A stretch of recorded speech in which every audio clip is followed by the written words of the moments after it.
Ranger TV India, ना धर्म ना जात, केवल सच के साथ। दर्शकों, आपको हमारा चैनल पसंद आता है तो सब्सक्राइब करें, लाइक करें, शेयर करें, कमेंट जरूर करें। पहले राजनीति होती थी जब देश आज़ाद हुआ था, तब बड़े सौम्य वातावरण हुआ करता था, बड़े प्रेम से बात होती थी। किसी भी चीज़ का जो हल होता था सोच समझ के मिलजुल के निकालते थे। आज की राजनीति में वो सब खत्म है।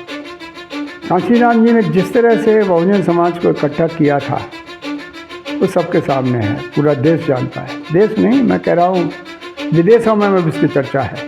आज भी देश सोने की चिड़िया है, कोई कमी नहीं है भाई। एक एक मंदिर एक एक साल में हजारों करोड़ की प्रॉपर्टी इकट्ठा कर रहा है। रोज का चंदा, मैं नाम क्या लूँ, बहुत साउथ में मंदिर हैं, एक एक मंदिर का जो चढ़ावा है कई करोड़ आता है एक दिन में। अरे अंदाज लगाओ भाई क्या हाल है। एक तरफ जनता है, उसको रोटी नहीं मिल रही, भुखमरी है, स्कूल नहीं है, अच्छे हॉस्पिटल्स नहीं हैं, लोगों को नौकरियां नहीं हैं। तो इन चीज़ों में खर्च हो, जन कल्याण में हो, लेकिन नहीं चाहते। नमस्कार दर्शकों, मैं हूं अमित बॉर्सन और आप देख रहे हैं रेंजर टीवी इंडिया, ना धर्म ना जात, केवल सत्य के साथ। दर्शकों, आज हम उपस्थित हैं जनपद आगरा में समाज सेवी एडवोकेट आरबी सिंह जी के यहाँ पर, और उनसे जानकारी प्राप्त करेंगे जो हमारे देश में आए दिन जो विषय चल रहे हैं उनको लेकर। उनमें से कुछ देश और समाज से संबंधित विषय हैं, उनको लेकर आज इनसे चर्चा करते हैं। सर, बहुत बहुत धन्यवाद आपको जो हमारा समय दिया। धन्यवाद आपको भी। सर, सबसे पहले जो हमारा एक सवाल है आपसे कि जो हमारे देश के अंदर जो राजनीति चल रही है आजकल, उसको देखते हुए आप क्या कहना चाहेंगे, और जो दिन पर दिन जो राजनीति में जो नेताओं के द्वारा भाषा का प्रयोग किया जा रहा है, उसको देखते हुए आप क्या कहना चाहेंगे, और हमारे देश के लिए राजनीति किस प्रकार की होनी चाहिए जो कि हमारे देश को उन्नति की ओर ले जाए? देखिए, आपने कहा कि हमारे देश की राजनीति जो चल रही है वो कैसी चल रही है और इसमें भाषा का क्या प्रयोग है और देश के विकास के लिए इसका कैसा इस्तेमाल होना चाहिए। मैं आपको बता दूं सबसे पहले कि इस समय राजनीति है ही नहीं। राजनीति की जो वो अधोगति जिसको हम कह सकते हैं, यानी सबसे नीचे दर्जे का जो वातावरण है आज देश में राजनीति के अंदर, वो चल रहा है। उसका मेन कारण यह है कि राजनीतिज्ञों को, आजकल के जो राजनीतिज्ञ हैं, उनको देश को चलाने के लिए किस चीज़ की ज़रूरत है वो ही नहीं मालूम है, और मालूम है तो वो उसको चलाना भी नहीं चाहते, क्योंकि उन राजनीतिज्ञों का एक सोचा समझा एजेंडा है और वो अपने एजेंडे पर कायम है। इस तरह से देश का रसातल में जाना तय है और जा चुका है, अब कुछ रहा नहीं है। जहाँ तक भाषा का सवाल है, तो राजनीतिज्ञों को बहुत ही सोच समझ के बात करना चाहिए, बड़ा एक शिष्टाचार का वातावरण में बात करना चाहिए। वो ख़त्म है, गाली गलौज से शुरू होता है, मारपीट तक होती है आजकल। संविधान, ये संसद हो या अपना विधानसभा हो, तो ये तो कहीं भी गली मोहल्ले में होता है।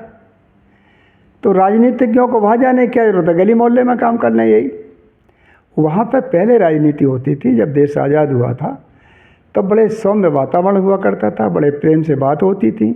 किसी भी चीज़ का जो हल होता था सोच समझ के मिलजुल के निकालते थे। आज की राजनीति में वो सब खत्म है। उसका कारण है कि आज देश में अपोजिशन भी नहीं है। देश में प्रजातंत्र, लोकतंत्र प्रणाली है, वो लोकतंत्र में अपोजिशन का होना बहुत ज़रूरी है। विपक्ष का जिसको बोलते हैं, विपक्ष है ही नहीं 8-10 साल से, तो इसमें विपक्ष का कोई नामो निशान ही नहीं है। तो जब विपक्ष नहीं है तो एक पार्टी की जो सत्ता है, तो उसको जो अच्छा लगेगा वो काम करेगा। वो कर रहे हैं, कैसे भी कर रहे हैं, क्या कर रहे हैं, ये पूरा देश जानता है। हमें उस बारे में ज़्यादा बोलने की ज़रूरत नहीं है, सभी जानते हैं। और कैसी होनी चाहिए, मैं आपको जो तीसरे पॉइंट की बात बता रहा हूँ कि देश चलता है संविधान से। संविधान को देखा ही नहीं जिन लोगों ने आज राजनीति कर रहे हैं। देखा है तो उसको सिर झुका के उस पर शपथ ले लेते होंगे, जो एक उन्होंने व्यवहारिकता होती है उसको पूरी कर लेते हैं अपना। बाकी उन्हें नहीं मालूम कि इसमें है क्या। संविधान के अनुसार देश चलता है। संविधान की जानकारी देश में जो राजनीति करने वाले हैं उनको नहीं है, और जो हैं वो बहुत चतुर चालाक हैं, बहुत ही होशियार हैं। उनको ये मालूम है कि जब से देश आज़ाद हुआ तब से वो नहीं चाहते कि देश हमारा संविधान से चले। जो चालाक लोग उनकी बात कर रहा हूँ, और वो इस देश में संविधान को लागू नहीं होने देना चाह रहे हैं, जो जानते हैं, क्योंकि उनको मालूम है कि ये देश में संविधान लागू हो गया तो यहाँ का वातावरण ही बदल जाएगा।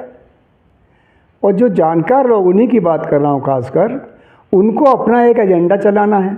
वो देश में शुरू से चाहते थे कि चले, और उनका एजेंडा है कि संविधान से कुछ लेना देना नहीं है।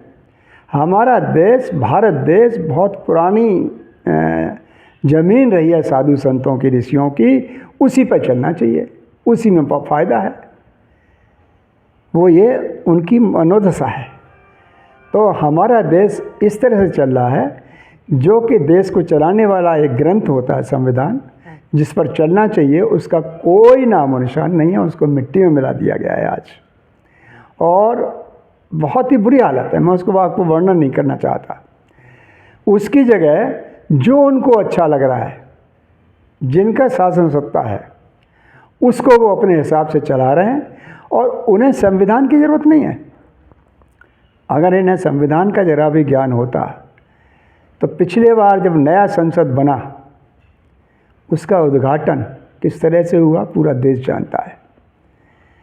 राजतंत्र की स्थापना उन्होंने कर दी, जो इस देश में सदियों पहले की थी, आज़ादी से पहले थी, ऐसे कह सकते हो आप।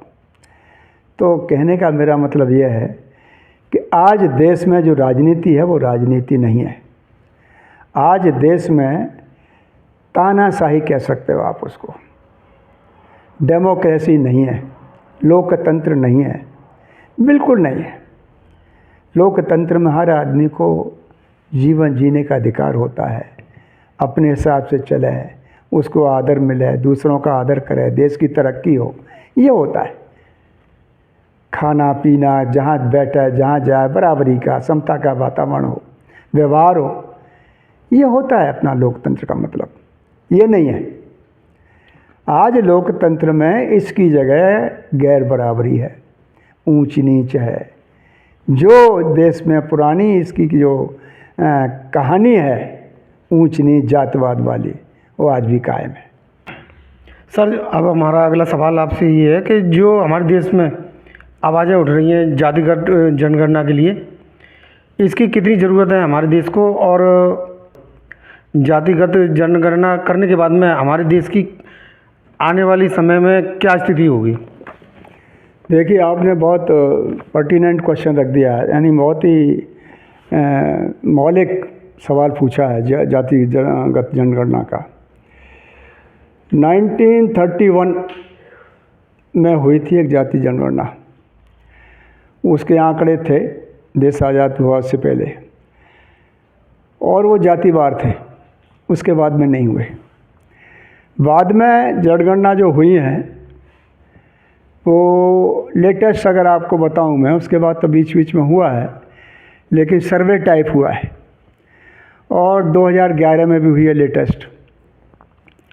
लेकिन उसकी जो रिपोर्ट है वो आज तक धूल फांक रही है, यानी जनगणना का कोई मतलब ही नहीं रहा। और देश में जो समझदार यानी चालाक किस्म के जो लोग हैं, वो नहीं चाहते कि देश में जनगणना हो, जातिगत जनगणना हो। इसके खिलाफ है, सर्वे कराते हैं, जनगणना कराते हैं, संख्या का पता लगाते हैं। जातिवार करने में उनको बहुत आपत्ति है, क्योंकि जातिवार करने से उनको सबसे बड़ा खतरा जो है वो रिजर्वेशन का लगता है, और ये है भी। रिजर्वेशन का जो फ़ायदा आज जातियों को मिलना चाहिए था वो नहीं मिल रहा है। जनगणना, जातिवार जनगणना होने के बाद में हर जाति को उनका पता पड़ जाएगा कि उनकी दशा क्या है, चाहे नौकरियों में या उनकी आर्थिक स्थिति में या उनके और किसी चीज़ में, पढ़ाई लिखाई में, नौकरी, जो भी कहें, तो उनको जब पता पड़ेगा तो मालूम पड़ेगा कि इसमें तो बहुत ही बुरी हालत है। और वाकई है, जैसे आप पिछली जनगणनाओं का लेखा जोखा देखें तो आपको मालूम पड़ेगा कि एक रिजर्वेशन दिया गया था इस देश में बड़े मुश्किलों से, उस रिजर्वेशन को आज तक पूरा नहीं हुआ जिनको दिया गया था, चाहे वो SC/ST का हो, चाहे वो OBC का हो, चाहे किसी और का हो। अब तो उसमें EWS और पता नहीं क्या क्या जोड़ दिए गए हैं, जिसको जो अच्छा लगता है जब मर्जी आती है वो उससे कर लेते हैं, जो राजतंत्र के हिसाब से। हाँ, अपने अपने हिसाब से करते हैं। उनको संविधान के हिसाब से एक्चुअली जो रिजर्वेशन था वो SC/ST का खासकर था, क्योंकि उनके साथ में बहुत कुछ दुर्भावनापूर्ण व्यवहार होता था, जो आज भी जारी है। उसकी ज़रूरत पहले भी थी, आज भी है, लेकिन बीच बीच में जातिगत जो जनगणना या जो भी कहें आप, इनको अपना पॉलिटिकल सॉल्यूशन करने के लिए, पॉलिटिकल एंड को साधने के लिए, सत्ता को कायम करने के लिए ज़रूरत पड़ी, तो उन्होंने उस हिसाब से जगह जगह लोगों को अपने हिसाब से रिजर्वेशन दे के उनको खुश किया और वोट बटोरे। तो आज देश में वोट बटोरने के लिए जो सत्ता काम कर रही है वो कर रही है। एक्चुअली ये तो हर सत्ता चाहती है, हर पार्टी चाहती है, लेकिन जातिगत जनगणना का जो एक विशेष भूत खड़ा कर दिया गया है वो बहुत ही ज़रूरी है। आप जब तक आपको नहीं मालूम पड़ेगा कि इस देश में इतनी जातियां हैं इस देश में, तो उन जातियों का क्या पोजीशन है, उनके लिए जो विशेष कंपोनेंट प्लान आप बनाते हैं बजट में, उनको खर्चे के लिए, उनके भलाई के लिए, तो वो तभी हो पाएगा जब आपको मालूम पड़ेगा कि इसको कितनी ज़रूरत है। जब आपके पास उनका डेटा ही नहीं है, गणना ही नहीं है, जानकारी नहीं है, तो आप खर्चा कहाँ से करोगे। और यही कारण है कि जो देश में अलॉट होता है पैसा जन कल्याण के लिए, इन लोगों के लिए, वो पूरा का पूरा इस्तेमाल भी नहीं होता, उसके दूसरे मदों में इस्तेमाल कर दिया जाता है। तो ये दुर्भावना है, इससे काम नहीं चल रहा। तो आज जातिगत जनगणना की बहुत ज़रूरत है। इससे लोगों को, समाज के अलग अलग जो जातियां हैं, अलग अलग जो समूह हैं, उनको ये मालूम पड़ेगा कि हमारी दशा क्या है। और सबसे दुखद स्थिति जो है वो अदर बैकवर्ड कास्ट, OBCs की मैं आपको बताऊं। शेड्यूल कास्ट, शेड्यूल ट्राइब का तो कोटा फिर भी पूरा कहीं तक हो जाता है, पूरा कहीं तक का, इसीलिए कह रहा हूँ कि वो पूरा कंप्लीट नहीं होता, लेकिन हाँ 15% है तो 10%, 8%, 12% पे आता है। लेकिन OBC को जिनको रिजर्वेशन दिया गया था मंडल कमीशन के द्वारा 27%, उस समय 52% की संख्या इनकी बताई गई थी, तो 52 को 27% दिया, क्योंकि एक सीमा रेखा है, एक लिमिट है कि 50% से ऊपर रिजर्वेशन नहीं होना चाहिए। SC/ST को 22, 22.5 और 27 उनको 50 के नीचे रखने का उनका प्रचार था। इससे फ़ायदा क्या था उन लोगों को, फॉरवर्ड कास्ट जिनको बोलते हैं, जनरल कास्ट को, कि सारा 50% में वो अपना हिस्सा हड़प जाते थे, जबकि उनकी आबादी 20% से ज़्यादा नहीं होती थी। ये बहुत बड़ा फ़ायदा था। उसको रोकने के लिए इन्होंने जातिगत जनगणना की बात की, SC/ST OBCs ने या और दूसरी पार्टियों ने, क्योंकि इनको ये मालूम पड़ेगा तभी इनको फ़ायदा होगा। तो हर आदमी अपना अपना फ़ायदा चाहता है। तो उसके लिए आपको जातिगत जनगणना करने के लिए पूरा विपक्ष एक तरफ है आज, और एक पार्टी जो भी सत्ता में है वो एक तरफ है। अब चूंकि वोटों की राजनीति आती है सामने, तो दोनों राजी हो जाते हैं कि नहीं कराएंगे, लेकिन हकीकत में कोई चाहता भी नहीं है। बिहार की ताज़ा रिपोर्ट आपके सामने है, नीतीश कुमार ने हिम्मत करके ये जनगणना करा ली थी, तो वहाँ की जो स्थिति मालूम पड़ी, बहुत ही बुरी हालत है लोगों की, बहुत ही ज़्यादा बुरी। तब उनको मालूम पड़ा कि अगर ये देश में करा ली जाए पूरे में, तो लोगों को असलियत मालूम पड़ जाएगी कि कौन किसका हिस्सा हड़प रहा है। लोगों को जो दिया गया है रिजर्वेशन के द्वारा, उनका तो पूरा ही नहीं हो रहा है, कैसे होगा। तो ये अब बहुत बड़ा क्वेश्चन है इस देश में, और सारी की सारी राजनीति इसी पर टिकी हुई है कि जातिगत जनगणना होगी तो देश में विकास हो पाएगा, तभी लोगों को उनका अधिकार, भागीदारी मिलेगी, अदरवाइज नहीं। तो ये बहुत ज़रूरी है, इसको होना भी चाहिए। सर, अगला सवाल हमारा ये है कि जिस प्रकार से जो धार्मिक स्थलों पर जो अत्यधिक ज़मीनें हैं और वो पड़ी हुई हैं, या साल या 2 साल में जो उनका कार्यक्रम होते हैं, 1-2 कार्यक्रम या 2-3 कार्यक्रमों की ज़रूरत पड़ती है, अन्यथा वो ज़मीन एक तरह से पड़ी हुई है। तो जो अधिक से अधिक जो ज़मीनें हैं धार्मिक स्थलों पर, क्या उनके लिए ज़रूरी है, या इन ज़मीनों का प्रयोग करके हम अपने देश के हित में कुछ काम कर सकते हैं? आप ज़मीन की बात कर रहे हैं, मैं कह रहा हूँ ज़मीन नहीं, संपत्ति, जी। सोना चांदी रुपया पैसा भी अकूत है हमारे देश के धार्मिक संस्थाओं के पास। और इतना है, एक बार जी न्यूज़ की रिपोर्ट मैंने सुनी थी, सुधीर चौधरी DNA में बताया था एक बार, कई साल हो गए, कि हमारे देश में इतना संपत्ति है कि हम कई साल तक देश का पूरा खर्चा चला सकते हैं। ताज्जुब हुआ, कई लाख करोड़, छोटी मोटी बात नहीं है। एक एक मंदिर में कई लाख करोड़ का संपत्ति है। और ज़मीन की आप बात कर रहे हैं तो हज़ारों एकड़ ज़मीन आज है मंदिरों के पास या दूसरे धार्मिक संस्थानों के पास, चाहे वो मुस्लिम हो, चाहे वो सिख हो, चाहे वो कोई और हो, सबके पास। लेकिन ज़्यादातर जो है वो मंदिर और मस्जिद, जिसको वक्फ बोर्ड के नाम से जानते हैं, उनके पास भी है। तो ये कोई क्रिटिसाइज़ करने की बात नहीं है। जिन्होंने ली, राजाओं ने दी, जैसा जिनको अच्छा लगा उन्होंने ली, उन्होंने दी, तो ठीक है, अपने अपने हिसाब से उन्होंने राजकाज चलाए। आज की हालत यह है कि जितनी संपदा अगर है तो वो किसकी है, ये सोचने की ज़रूरत है। जितनी भी संपदा आज पड़ी है इन धार्मिक संस्थाओं के पास, वो पूरे देश के समाज की है, देश के लोगों की है। आज देश के लोग त्राहि त्राहि कर रहे हैं, भुखमरी में है, न शिक्षा है, न रोजगारी है, न उनकी हेल्थ है, कुछ नहीं है, दरिद्रता है। एक तरह से लोगों को लाइन में लगा दिया है। पुराने आंकड़े तो 85 करोड़ के लोगों के बताते हैं कि लाइन में लगे हैं, अनाज पे जिंदा हैं। जबकि हमारे पास, जैसा कि मैंने सुधीर चौधरी का नाम लिया, जी न्यूज़ की रिपोर्ट का, कि कई साल का बजट वो चला सकते हैं, इतने लाख करोड़ की प्रॉपर्टी है। तो मेरे विचार में, ये मेरे पर्सनल हो सकता है, हालांकि लोग इससे वास्ता नहीं रखते होंगे, जिनका फ़ायदा है वो नहीं रखेंगे, जिनको लग रहा है कि इसका फ़ायदा भाई देश के हित में है वो रखेंगे। तो मेरे हिसाब से इस प्रॉपर्टी का हिसाब मानव कल्याण, पूरे देश के कल्याण, जन कल्याण के लिए हो, उसमें सभी तो हैं भाई। अगर हमको बोलते हो आप हिंदू धर्म 80% हमारे लोग हैं, तो 80% लोगों को फ़ायदा ही तो होगा, हिंदू का फ़ायदा होगा ना, बिल्कुल, दूसरों का भी होगा, उनके पास भी है, उनका भी फ़ायदा होगा। तो फ़ायदे वाली बात आजकल, देश के सुधार की बात, विकास की बात, एक्चुअल जहाँ से होती है उसकी कोई नहीं कर रहा। लोगों को ऊपर करके दिखाया जा रहा है और अपना अपना वोट बैंक पूरा होता है। असली बात तो ये है, अगर ये बात हो जाए तो मैं कह रहा हूँ आज भी देश सोने की चिड़िया है, कोई कमी नहीं है भाई। एक एक मंदिर एक एक साल में हज़ारों करोड़ की प्रॉपर्टी इकट्ठा कर रहा है।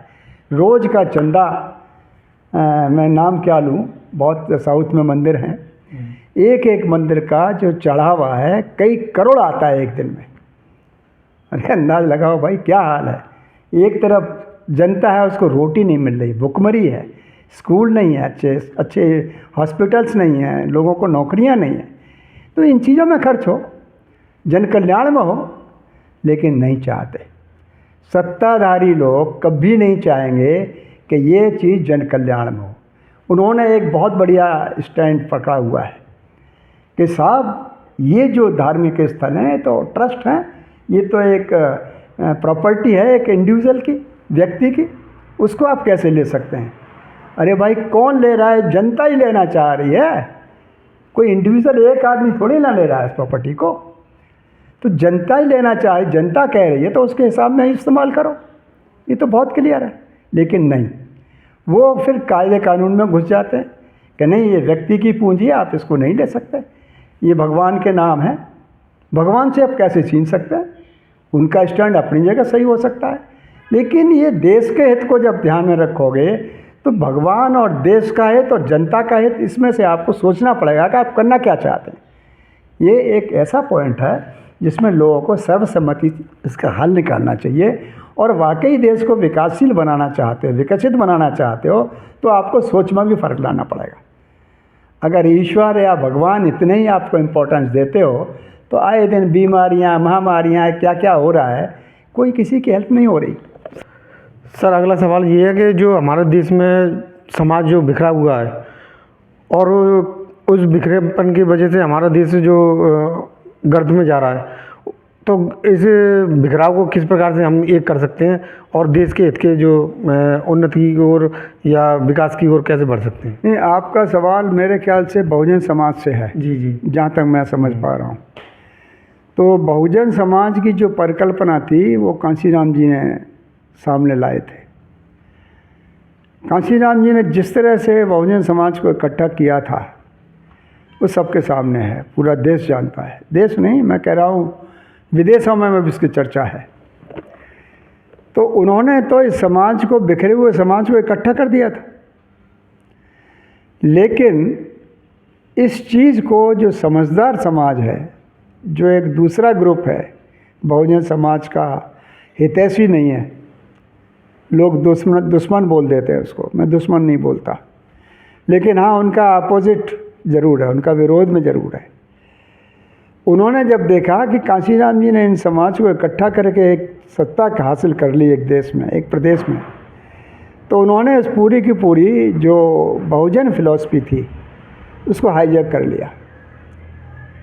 जितनी मेहनत से कांशीराम जी ने इस बहुजन समाज को इकट्ठा करके एक बहुत बड़ी शक्ति तैयार करी थी इस देश में, उसको आज की डेट में इन लोगों ने हाईजैक करके तहस नहस कर दिया। अब तहस नहस कैसे कर दिया, ये पूरा का पूरा चीज़ अगर आप देखेंगे तो लोगों को स्वार्थ जो सबसे ज़्यादा प्रिय है उसके जाल में फंसाया। किसी को किसी चीज़ का स्वार्थ, किसी को किसी चीज़ का किसी को सत्ता, किसी को धन, किसी को और कुछ, ये सब दे दे के स्वार्थ के जो लोभी लोग थे वो सब अलग अलग अपने अपने समाज में चले गए। अब हालत बहुजन की यह है कि जो राष्ट्रीय पार्टी हुआ करती थी, अब वो राष्ट्रीय पार्टी न हो के आज वो 10% के नीचे आ गए उसके वोट बैंक। 30-35% जिसका था वो आज 10% के नीचे है। तो अब आप ये देख रहे हो कि वो तो बिखर गया। अब आपने फिर से वही बात बोल दी कि इसको बिखरा हुआ समाज को इकट्ठा कैसे करें। ये तो सब कर रहे हैं, मायावती भी कर रही हैं और भी लोग कर रहे हैं। सारे के सारे जितने भी बहुजन समाज के नेता लोग हैं वो इस काम में जुटे हैं, लेकिन ये भूल जाते हैं कि ये काम जिस तरह वो कर रहे हैं वैसे नहीं होगा। ये तो कांशीराम जी के बिल्कुल अपोजिट काम हो रहा है। कांशीराम जी सबको इकट्ठा करके लाए थे, ये सबको अलग अलग कर करके काम कर रहे हैं, तो ये नहीं हो सकता। इनको करना, इकट्ठा करने के लिए वही फिलॉसफी अपनानी पड़ेगी जो कांशीराम जी ने अपनाई फिर से दोबारा। लेकिन मेरा अपना मत यहाँ पे ये है कि अब वो फिलॉसफी फेल है, ट्रेजेडी, बहुजन ट्रेजेडी है वो, अब वो हो नहीं सकता है और पॉसिबल भी नहीं है। अब तो जो बहुजन कहते हैं अपने आप को, उनको एक झंडे के नीचे आना पड़ेगा और ये निश्चित करना पड़ेगा कि अब ऐसा कौन सा मुद्दा उठाया जाए जिससे हम एक झंडे के नीचे आए। ये बहुत इम्पोर्टेंट चीज़ है। इस इम्पोर्टेंट चीज़ के ऊपर एक भी बहुजन नेता सोचने की स्थिति में नहीं है। वो सिर्फ इतना ही सोच रहा है कि मैं इस पार्टी से लंबी रेखा खींच दूंगा, मैं लंबी लाइन लगा दूंगा, मैं अपना ताकत बढ़ा लूँगा। तो वो एक दूसरे से कंपटीशन में लगे। कंपटीशन में लगे रहने से उनको सिवाय इसके बिखराव के कुछ नहीं मिलेगा। जो मैं समझता हूँ, लोगों का अपना अपना सोचना है, अपने अपने हिसाब से सब सही सोचते हैं, लेकिन मैं जो सोच रहा हूँ, मैं अपनी बात कह रहा हूँ आपसे। तो जब तक ये सारे के सारे नेता, बहुजन नेता, इनकी बात कर रहा हूँ मैं, जो अपने आप को नेता कह रहे हैं, उनको ये सद्बुद्धि नहीं आएगी कि हम पहले एक बैनर के नीचे आए। और वो बैनर कभी भी एक नहीं बना सकते हैं क्योंकि उनमें उतनी क्षमता नहीं रही। डॉक्टर अम्बेडकर को अगर वो पढ़े होते अच्छी तरह, कहने को तो बहुत विद्वान लोग हैं, मुझसे ज़्यादा पढ़े होंगे, मैं ये नहीं कहता कि मैं ही पढ़ा हूँ, वो ज़्यादा पढ़ गए इसीलिए उनकी समझ में नहीं आ रही है, लेकिन मैं कम पढ़ा हूँ तो मेरी समझ में आ रही है कि डॉक्टर अम्बेडकर ने अपने स्लोगन में संगठित रहने की भी बात करी थी। अगर संगठित रहने की बात डॉक्टर अम्बेडकर कर रहे हैं तो वो कौन से संगठन की बात कर रहे हैं भाई? ये तो असंगठित हो रहे हैं सब, छोटे छोटे ग्रुप में छोटे छोटे संगठन बना के पूरे के पूरे समाज को बांट रहे हैं ना। मेरी तो यही समझ में आ रहा है, अब आपकी समझ में क्या आएगा आप देखो। लेकिन जब तक ये एक अम्ब्रेला नहीं बनाएंगे सारे नेता, बहुजन नेता, मैं कई साल से इस बात को कह रहा हूँ लोगों से, और जो बड़ी बड़ी पार्टियां चला रहे हैं उनको भी बोलता हूँ मैं पर्सनली, ऐसा नहीं है, इसके थ्रू तो मैंने कई बार रिक्वेस्ट की है और ऐसे लोग और भी लोग कर रहे हैं, मैं एक ही नहीं हूँ, ऐसे हज़ारों लोग लगे हैं जो इनसे मिन्नतें कर रहे हैं कि भाई अब तो एक हो जाओ, अब तो बहुत देख लिया तुमने कितनी सत्ता ले ली पिछले 20-25 साल में क्या हो रहा है, तो अब तो एक हो जाओ। लेकिन समझ में नहीं आ रही है, और समझ में ये आ रहा है कि अब वो गुलामी की तरफ फिर दोबारा लौट रहे हैं। थोड़ा लालच किसी ने दिया, वहाँ गुलामी करने पहुँच जाते हैं दूसरे पार्टी में, थोड़ी बहुत सीटें 2, 4, 10, 5 मिली, उसी में अपना गुजारा करते हैं और स्वार्थ में डूबे हैं। तो डॉक्टर अम्बेडकर या कांशीराम, इनका सपना पूरा नहीं होगा इन चीज़ों से। उनका सपना पूरा तब होगा जब उनके बताए हुए मार्ग पर चलोगे। अब इनमें से कोई भी नेता, मैं गारंटी से बोल रहा हूँ आज आपके सामने, एक भी नेता, एक भी बहुजन नेताओं की बात कर रहा हूँ, वो अम्बेडकर या कांशीराम के रास्ते पर नहीं चल रहा है। और सबसे बड़ा दम्भ भरते हैं कि हम तो बाबा साहब के सिपाही हैं, हम तो कांशीराम के सिपाही हैं, हम तो ये हैं, हम तो वो हैं। होएगा नहीं। अब सवाल जो आ रहा है इनको, मैंने कई बड़े नेताओं से बात की, मैं आपको बता दूँ, नाम नहीं लेना चाहता, लेकिन जितने भी हैं उन सब से करीब वो यही कहते हैं कि साहब हमारे बैनर के नीचे आ जाओ, इकट्ठे हो जाओ। हम इकट्ठे हो जाएंगे, हर आदमी, चाहे उसकी पार्टी बड़ी हो, चाहे उसका देश में संख्या ज़्यादा हो या कम हो, हर आदमी यही कह रहा है। ऐसे नहीं होगा। इस समाज के लोगों को इकट्ठा लाना अब बहुत ही टेढ़ी खीर है। मैंने अपना कुछ साथियों के साथ मिलके एक चीज़ हम लोगों ने निकाला था कि भाई एक कॉमन प्लेटफॉर्म बनाओ, और कॉमन प्लेटफॉर्म में कोई पार्टी नहीं है। डॉक्टर अम्बेडकर की 2 ही धरोहर हैं इस देश में, बुद्धा इंडियन धम्मा और भारतीय संविधान। धम्मा वाले धम्म से काम कर रहे हैं, वो भी एक अच्छा काम है। संविधान वाले लोग इस संविधान की प्रस्तावना, प्रियम्बल, इसको अपना एक बैनर बना के, बैनर से मतलब मानव कल्याण जिसमें है, न्याय की बात है, व्यक्ति की गरिमा की बात है, भाईचारे की बात है, समता की बात है, स्वतंत्रता की बात है, ये बैनर के नीचे जो संविधान का दिया हुआ है, उस बैनर के नीचे सब आए। अगर ये सारे बहुजन समाज के नेता संविधानवादी विचारधारा के, बाबा साहब के मिशन की, बाबा साहब के विचारधारा के हिसाब से चलेंगे तो शायद, मुझे उम्मीद है कि मुमकिन है। अदरवाइज़ व्यक्तिवादी विचारधारा से सिवा सत्यानाश के दूसरा काम नहीं होगा। मैंने एक छोटी सी किताब लिखी थी, अंग्रेजी में है, विदर इंडियंस, यानी भारतीय समाज किधर है। तो उसमें क्लियर डिवीज़न किया है कि एक तो संविधानवादी है और एक संविधान विरोधी है। संविधान विरोधी को सब जानते हैं, ब्राह्मणवादी कहता है, कोई मनुवादी कहता है, जो भी कहे, कोई कुछ बोलता है। और दूसरे संविधानवादी जिनको अम्बेडकर का, पेरियार का, फुले का, साहू का नाम लेते हैं। तो इसमें से उनको ये देखना पड़ेगा कि कौन सा रास्ता सही है देश के लिए, देश के विकास के लिए, देश को उन्नति के लिए, देश की अखंडता के लिए। मुझे लगा कि जो संविधानवादी विचार है, प्रो संविधानवादी जो लोग हैं, जो बहुजन समाज के लोग हो सकते हैं, उनको इस बैनर के नीचे इकट्ठा होकर इस देश को रसातल में जाने से बचा लें। इस देश में जो तानाशाही रवैया आ गया है, इससे भी बता सकते हैं। अदरवाइज़ सत्यानाश होने जा रहा है, मेरी किताब में क्लियर है।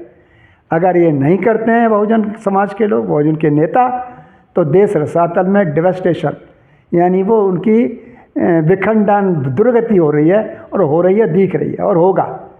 और अगर संविधानवादी ये लोग विचारधारा बना के एक बैनर में आ जाए, एक पार्टी के नीचे, एक पार्टी तो इन्हें बैठ के ही करनी पड़ेगी ना।